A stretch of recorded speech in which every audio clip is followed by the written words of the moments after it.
വളരെ വില കുറവിൽ നിങ്ങൾക്കൊരു ആഡംബര വീട് നിങ്ങൾക്ക് സ്വന്തമാക്കാം. പകുതി വില മാത്രമാണ് ഉടമസ്ഥൻ ഈ ഒരു പ്രോപ്പർട്ടിക്ക് ചോദിക്കുന്നുള്ളൂ. 22 സെന്റ് സ്ഥലവും 3750 സ്ക്വയർ ഫീറ്റ് വീടാണ് വരുന്നത്. ചോദിക്കുന്ന വില വെറും 1,05,00,000 രൂപ മാത്രമാണ് ഉടമസ്ഥൻ ഈ ഒരു പ്രോപ്പർട്ടിക്ക് ചോദിക്കുന്നുള്ളൂ. ചുറ്റും കോമ്പൗണ്ട് വാള് കെട്ടിയിട്ടുമുണ്ട്. 22 സെന്റ് സ്ഥലം ഉള്ളത് കൊണ്ട് ഒത്തിരിയേറെ കൃഷികളുണ്ട് ഈ ഒരു പ്രോപ്പർട്ടിയിലെ. വീഡിയോയിൽ നമുക്കത് കാണാം. നല്ല രീതിയിൽ നല്ല ക്വാളിറ്റി മെറ്റീരിയൽ ഉപയോഗിച്ച് പണിതിരിക്കുന്ന ഒരു ആഡംബര വീട്. ചുറ്റും കോമ്പൗണ്ട് വാളൊക്കെ കെട്ടി അതിമനോഹരമാക്കിയിരിക്കുന്ന ഒരു അടിപൊളി ഒരു പ്രോപ്പർട്ടിയാണ് ഇപ്പോൾ നിങ്ങൾ വീഡിയോയിൽ കണ്ടുകൊണ്ടിരിക്കുന്നത്. ബസ് റൂട്ടിൽ നിന്നാണെങ്കിൽ 1 കിലോമീറ്റർ മാത്രമേ ഉള്ളൂ. MC റോഡിൽ നിന്നാണെങ്കിൽ 1 കിലോമീറ്റർ മാത്രമേ ഉള്ളൂ ഈ ഒരു പ്രോപ്പർട്ടിയിലോട്ടുള്ള ദൂരമുള്ളൂ.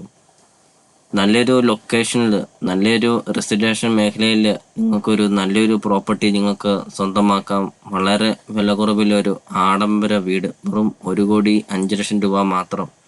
5 bedroom, 4 bathroom, 2 hall, 2 kitchen, work area, sit out, living room, dining hall, balcony, അങ്ങനത്തെ എല്ലാ സൗകര്യങ്ങളും ഉള്ള ഒരു അടിപൊളി ഒരു വീടും. 4 വർഷം മാത്രമേ ഉള്ളൂ ഈ ഒരു വീടിന് പഴക്കമുള്ളൂ. ഇപ്പോൾ നിങ്ങൾ ഈ വീഡിയോയ്ക്ക് ഒരു ലൈക്കും ചെയ്യുക. നിങ്ങൾ ആദ്യമായിട്ടാണ് ഈ ചാനൽ കാണുന്നതെങ്കിൽ നിങ്ങൾ ഇപ്പോൾ തന്നെ ഈ താഴെ കാണുന്ന സബ്സ്ക്രൈബ് ബട്ടണിൽ മറക്കാതെ നിങ്ങൾ ഇപ്പോൾ തന്നെ ഈ ചാനൽ ഒന്ന് സബ്സ്ക്രൈബും ചെയ്യുക. നല്ലൊരു പ്രോപ്പർട്ടി നിങ്ങൾക്ക് സ്വന്തമാക്കുകയും ചെയ്യാം. ഈ ഒരു പ്രോപ്പർട്ടിയുടെ ലൊക്കേഷൻ എന്ന് പറയുന്നത് കോട്ടയം ജില്ലയിലാണ് വരുന്നത്. കോട്ടയം ജില്ലയിൽ കൂത്താട്ടുകുളം ടൗണിന് സമീപമാണ് ഈ ഒരു പ്രോപ്പർട്ടി വരുന്നത്. കൂത്താട്ടുകുളം പിറവം റൂട്ടിലാണ് ഈ ഒരു പ്രോപ്പർട്ടി വരുന്നത്. കൂത്താട്ടുകുളത്തു നിന്നാണെങ്കിൽ 3 കിലോമീറ്റർ മാത്രമേ ഉള്ളൂ ഈ ഒരു പ്രോപ്പർട്ടിയിലോട്ടുള്ള ദൂരമുള്ളൂ. നല്ലൊരു ലൊക്കേഷനാണ് കൂത്താട്ടുകുളം പിറവം റൂട്ട്.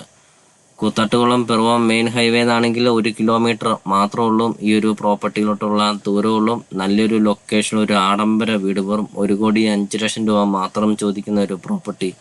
ഇപ്പോൾ നിങ്ങൾ ഈ വീഡിയോ കാണുന്നവരെ കോൺടാക്റ്റും ചെയ്യുക. ഈ ഒരു പ്രോപ്പർട്ടിയെ കുറിച്ചുള്ള കൂടുതൽ കാര്യങ്ങൾ അറിയുകയും ചെയ്യുക. അപ്പോൾ നമുക്കിനി ഒരു പ്രോപ്പർട്ടിയുടെ ബാക്കി ദൃശ്യങ്ങളിലേക്ക് കിടക്കാം.